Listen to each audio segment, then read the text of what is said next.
திமுகக்குள்ள திருடர்கள் பூந்து விட்டார்கள் தொடர்ந்து நாங்க சொல்றோம். அதுக்கு ஆர் ஆசா அவர்கள் ஒரு உதாரணம். இன்று செய்தியாளர்களை சந்தித்து பேசிய பாஜக முன்னாள் மாநில தலைவர் அண்ணாமலை திமுகவிற்குள் திருடர்கள் இருப்பதாகவும் அதற்கு உதாரணம் எம்பி ஆர் ராசாதான் என கூறியுள்ளார்.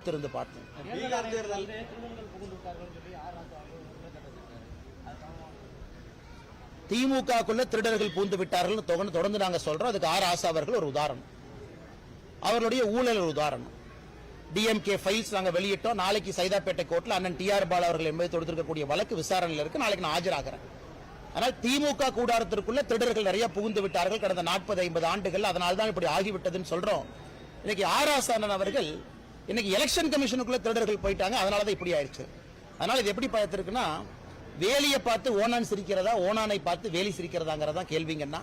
அதனால் ஆர் ஆசா அவர்கள் மற்றவங்களுக்கு அறிவுறுத்துவதை விட அவருடைய வாழ்க்கை பயணத்தை, அவருடைய ஊழல்ல, அவருடைய 2G ஸ்கேம, அவர் செய்திருக்கக்கூடிய தவறான காரியத்தை கண்ணாடியில பார்க்கணும். தேவையில்லாம எலெக்ஷன் கமிஷன் மீது கல்லெறிய கூடாது.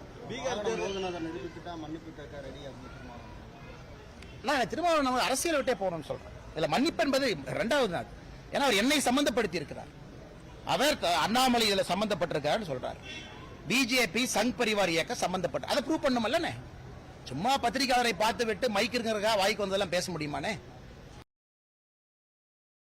செய்திகளை உள்ளது உள்ளபடி தெரிந்து கொள்ள ரெஃப்ளெக்ட் நியூஸை சப்ஸ்கிரைப் பண்ணுங்க.